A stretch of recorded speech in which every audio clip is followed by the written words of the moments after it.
There was a great rabbi. They called him Rabbi Eli Mansour.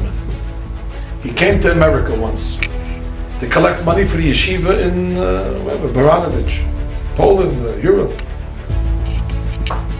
When he came to New York, he was staying in Williamsburg. There was a great rabbi in New York at the time. His name was Rabbi Yosef Henkin. Yosef Henkin told Rabbi Eli Mansour, there's a very, very, very rich man in Manhattan, Jewish guy. His name is Philip Goldstein. He owns a big warehouse, he makes suits. He's rich like Korah. Go there, maybe you'll get some money for the yeshivas, but I have to be honest with you, he's a kamsan. He's a kamsan bar kamsan. He doesn't give a penny, he's a tightwad, he's a cheapskate, doesn't give it. Not only that, he used to be religious, now he's not Shomer Shabbat. He went off the derech. He said, why are you sending me there? He says, because I know he comes from the same city as you. He was born in the same city. Maybe there's a... So Rabbi Chanan calls the guy up. He says, Philip Goldstein? Yes, who's this? This is Elchanan Wasserman. He says, Elchanan? From the city of such and such? Yes. I remember you. How's things? Can I come to your office? Baruch haba. He comes to his office. He says, that they're reminiscing. Yes, we were in the Cheder together, and this place and that place. Oh, Elchanan sees the guy. So after a long talk was very good, he asked Rabbi Eli Mansour, so what did you come to me for? So Rabbi Chanan, he says, you see there's a button over here, it's loose. And I heard that you have a suit factory, so I figured maybe I'll come here, you could tighten the button for me.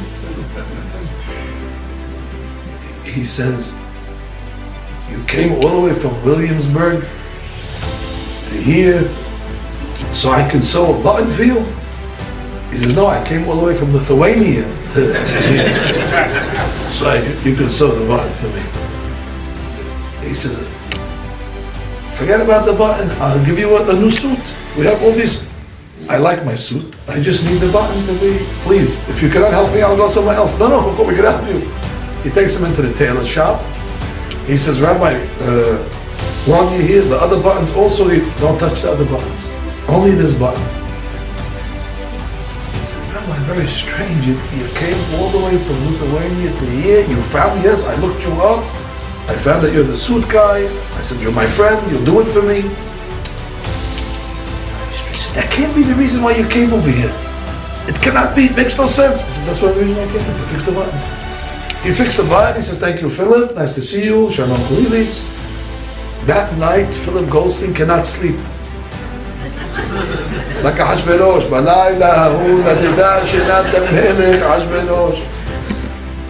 He can't understand. This is the strangest guy. He came all the way here just to fix the button. Doesn't ask me for anything. Doesn't want anything. He calls Rabbi Henkin the next morning. He says, Rabbi Henkin, is Elchanan next to you? He says, hey, Elchanan, he wants to speak to you. He says, Elchanan, you have to tell me why you came. You have to tell me, I cannot function. He says, I'm telling you why I came. I came to fix the button and I have to have Hakarat HaTov. You fix the button, Todah Rabbah.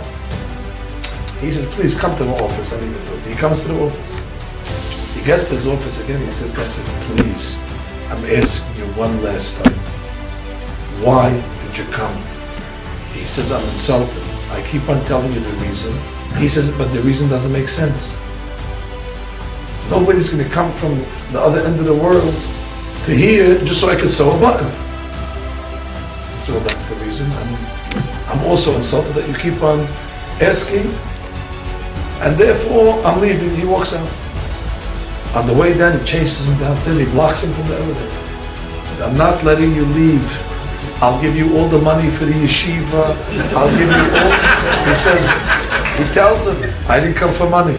If I came for money, I would have asked you for money. I didn't come for money, I came for the button.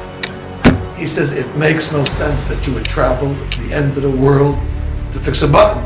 So Rabbi Chanan had fiery eyes. Philip, Bev Pinchas, you're right. Makes no sense to travel from one end of the world to the other end of the world to fix a button. He says, Philip, you know you have a neshama inside of you? You know where that neshama comes from? The neshama comes from a very far, far off place.